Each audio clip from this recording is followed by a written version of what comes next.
Yo, j'espère que vous allez bien, c'est votre boy Galsen. Alors aujourd'hui, une petite vidéo, on va parler de Sened ou Sened, je sais pas trop comment ça se prononce. Ensuite, on va parler de prise en charge financière garant. J'avais déjà fait 2 vidéos là-dessus, mais c'est juste des informations en plus qui vont être bénéfiques pour vous. Ensuite, on va parler de logement et il y a des choses à dire. Il y a vraiment des choses à dire. Donc voilà, restez jusqu'à la fin de la vidéo et on va voir tout ça ensemble. C'est parti. Bon, donc avant de débuter la vidéo, en fait, il y a beaucoup de nouveaux qui arrivent actuellement sur ma chaîne. Je ne sais pas d'où est-ce que vous venez. C'est trop bien, je suis content. Mais vous avez aussi des questions bizarres. Non, c'est pas grave, je rigole. Mais en fait, le truc, c'est que, comme je l'ai dit, en fait, il y a beaucoup de gens qui arrivent et tout. Des gens qui tombent sur mes vidéos au hasard, sur des suggestions YouTube et qui ne savent pas forcément c'est quoi Campus France. Et qui voient qu'on parle de Campus France ici et qui aussi souhaitent venir en France. Vous avez raison. Vous avez raison parce que vous avez tous le droit de venir en France. Vous avez tous le droit de faire les démarches. Mais, oui, il y a un mais. Le mais, c'est qu'en fait, actuellement, les étudiants qui sont en train de faire les démarches cette année sont presque à la fin des démarches. En fait, ils sont actuellement en train de préparer le visa pour ceux qui ont des acceptations. Pour ceux qui n'ont pas encore d'acceptation, ils sont en train d'attendre. Donc, pour vous, les démarches pour l'année prochaine, ça va commencer au mois de novembre. Donc, pour toutes les questions, Alassane, comment on fait pour venir en France? Alassane, comment on fait pour continuer ses études en France? Alassane, j'ai envie de continuer mes études en France, comment je dois faire? Je vous comprends, hein, c'est des questions légitimes parce que vous ne savez pas, enfin, vous êtes tombé peut-être au hasard, vous ne connaissez pas exactement et tout. Vous avez raison de poser ce type de questions-là. Mais ce que je vous conseille vraiment, c'est qu'en fait, actuellement, comme je l'ai dit, les démarches recommencent au mois de novembre, 15 novembre, pour l'année scolaire 2021-2022. Ce que je vous conseille, c'est pour l'instant, scanner tous les documents que vous avez en possession. Attestation de réussite, diplôme, attestation de travail, attestation de stage, bulletin de notes. Tout ce que vous possédez et qui peut être un atout pour vous, qui peut représenter quelque chose, un plus-value pour vous, scannez-le et gardez-le quelque part avec, bien sûr, un scan lisible, un scan droit et aussi un scan clair. Donc faites ça. Deuxième chose que je vous conseille, allez sur le site de Campus France Sénégal si vous êtes sénégalais, Campus France Maroc si vous êtes marocain, Côte d'Ivoire si vous êtes ivoirien, etc., etc. Fouillez le site du début jusqu'à la fin. Regardez tout le site, allez fouiller tout, mais lisez tout en fait. Donc voilà. Ça, c'est le deuxième conseil. Le troisième conseil, bien sûr, c'est regarder toutes mes vidéos si vous avez du temps. Je ne vais pas vous forcer. Mais d'ici le 15 novembre, sincèrement, vous avez un peu de temps. Et moi, j'en suis sûr que sur mes vidéos, vous allez trouver certaines réponses à vos questions. Donc, c'est pas pour que vous regardez, c'est pas important. Mais si vous avez un peu de temps en temps, 15 minutes, regardez une vidéo et surtout commencez de la vidéo la plus ancienne à la vidéo la plus récente, en tenant compte des informations que j'ai données sur ces vidéos-là. Donc voilà, ça c'est le troisième conseil. Le quatrième conseil, et peut-être le conseil le plus important que je puisse vous donner, c'est bien sûr, abonnez-vous. Je sais qu'il y a des gens que ça saoule complètement, mais voilà, c'est des nouveaux, ils ne savent pas qu'ils doivent s'abonner en fait. Donc abonnez-vous, c'est important, le bouton rouge en bas où c'est marqué s'abonner, cliquez. Et likez la vidéo. Donc voilà, c'est parti, on va arrêter. On va parler de Sened ou Sened. Je sais pas trop comment ça se prononce comme je vous ai dit. Mais Sened c'est quoi? Et c'est quoi le contexte? Sened c'est un centre de formation, Centre national d'études à distance. C'est une plateforme qui est mise en place par l'État, par le gouvernement français. C'est pas cette année, c'est une plateforme qui existe depuis des années. Et c'est comme UVS pour les Sénégalais, c'est-à-dire les cours se font à distance. Tout. L'examen, les cours, tout se fait à distance. Maintenant, ce qui est arrivé, c'est qu'il y a des étudiants, beaucoup, il y a déjà 7 personnes qui m'ont contacté, qui ont eu des acceptations sur Parcoursup et qui ont eu des acceptations au niveau des Sened. Maintenant, moi, j'ai envie de dire que c'est bizarre. C'est bizarre parce que je ne me rappelle pas des années passées de gens qui ont eu des acceptations sur cette plateforme-là, au niveau de cette école à distance. Peut-être ils l'ont fait cette année parce que avec la situation actuelle, etc. Mais ça, on ne peut pas le savoir. Mais les conseils que je peux vous donner, sincèrement, c'est que soyez prudents. Pourquoi prudent? Parce que vous, votre but, c'est quoi? C'est de venir continuer vos études en France. Je dis pas tout le monde, hein, ça dépend. Peut-être il y a des gens parmi vous qui sont uniquement intéressés par la qualité de la formation. Et bien sûr, cette qualité-là, vous allez la retrouver sur ce site. Le site Sened avec les cours à distance, c'est les mêmes cours qu'au niveau des facs, juste que vous le faites à distance. Donc la qualité, elle est là. La reconnaissance du diplôme, elle est là aussi. Mais si votre but, vous, c'est de venir en France, de venir en métropole, soyez prudent par rapport à ce truc-là parce que, comme son nom l'indique, c'est des cours à distance. Qui dit distance, dit que vous n'avez pas besoin d'être sur place. Et de toute façon, même si vous venez en France, il n'y a pas d'école en fait. Vous n'allez pas voir un bâtiment où c'est marqué Sened, voilà, c'est ici qu'on fait les cours de Sened, ça n'existe pas. C'est des cours à distance. Bien sûr, ils ont un siège national quelque part, où il y a peut-être des professeurs, etc. Mais il n'y a pas de centre où on fait vraiment les cours. C'est des cours à distance. Ce qui fait que si vous obtenez une acceptation au niveau de cette université, il y a de fortes chances que vous restez au Sénégal, en Côte d'Ivoire, etc. pour faire vos cours là-bas. Donc au niveau du visa, je pense que ça peut être un peu compliqué. Peut-être même que vous ne pourrez pas déposer. Mais ça, j'en suis pas sûr, mais c'est juste mon avis. Deuxième chose, c'est que si vous n'avez rien, c'est-à-dire que si vous n'avez aucune acceptation ailleurs à part des Sened, ne déclinez pas. Enfin, c'est mon avis, hein, parce que en fait, c'est un diplôme qui est reconnu par l'État français. C'est une université comme les autres, c'est une école comme les autres. Ce qui fait que si vous, supposons que vous avez fait votre première année sur cette plateforme-là et que vous avez validé votre diplôme, votre première année, l'année prochaine, vous pourrez déposer dans d'autres universités en France et je pense que vous aurez plus de chances d'être accepté que quelqu'un qui a fait ses cours ou bien sa première année dans une université autre que le Sened. Enfin, quand je dis autre que le Sened, bien sûr, en Afrique ou à l'étranger.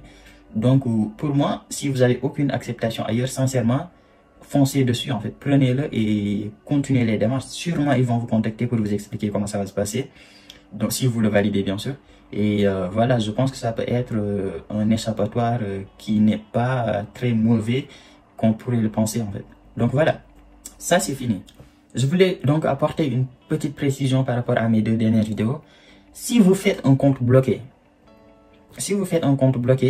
les gars, l'argent que vous avez mis dans ce compte bloqué-là, c'est votre argent.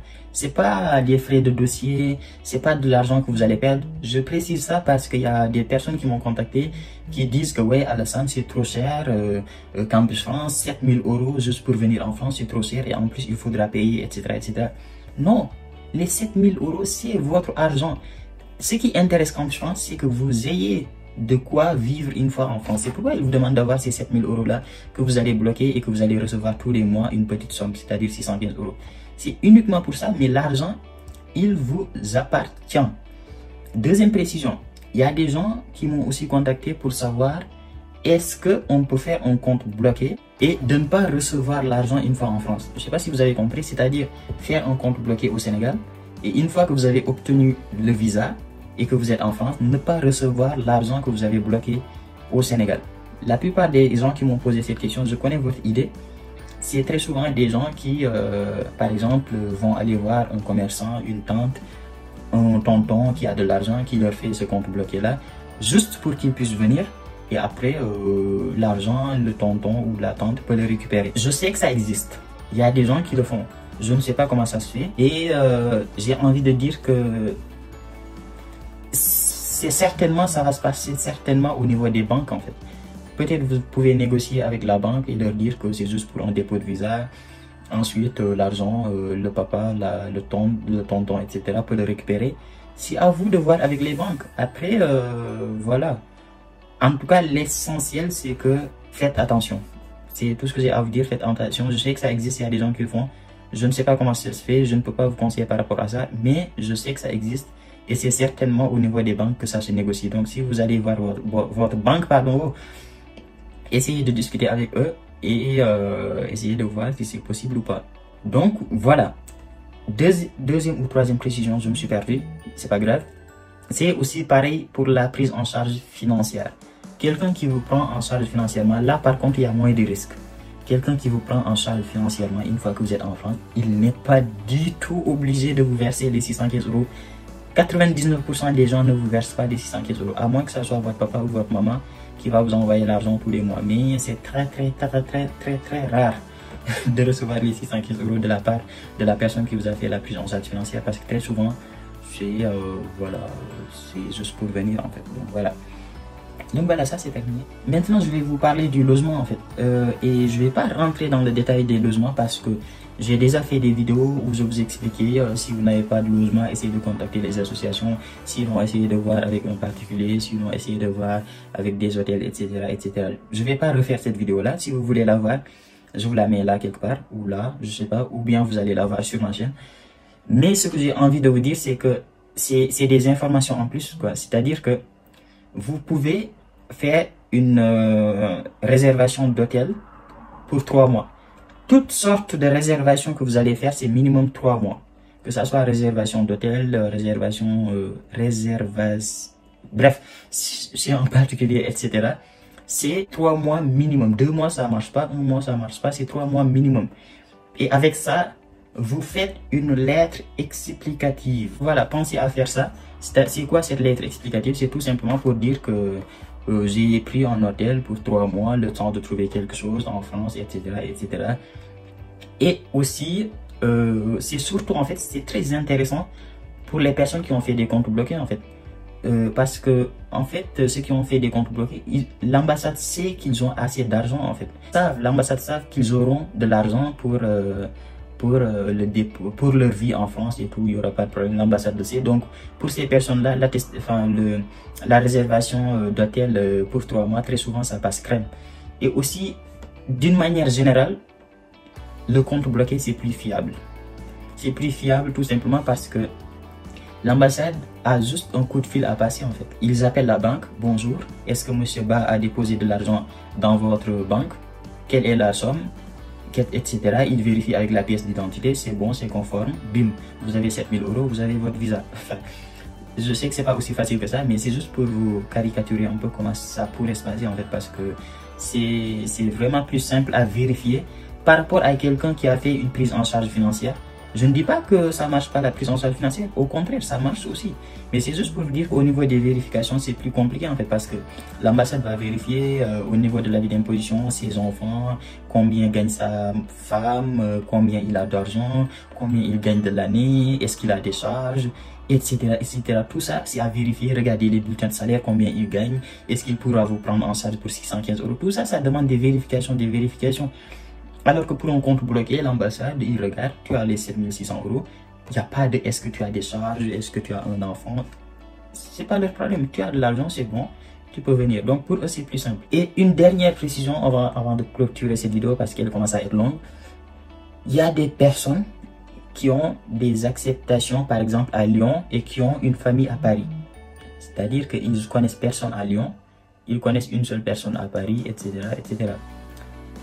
Pour vous, si vous avez les moyens, si vous avez la possibilité de faire une réservation d'hôtel, faites-le, c'est ce que je vous conseille. Si bien sûr, quand je vous parle de réservation d'hôtel, c'est bien sûr si vous n'avez pas de particulier, si vous n'avez pas de logement, si vous n'avez personne là-bas, si l'association des Sénégalais ou des Ivoiriens vous a refusé tout ça, si vous n'avez absolument rien, en ce moment-là, bien sûr, réservation d'hôtel, ça pourrait marcher. Donc je disais que pour les personnes qui connaissent par exemple une personne dans une ville et qui sont acceptés dans une autre ville, c'est mon avis, c'est un conseil à vérifier.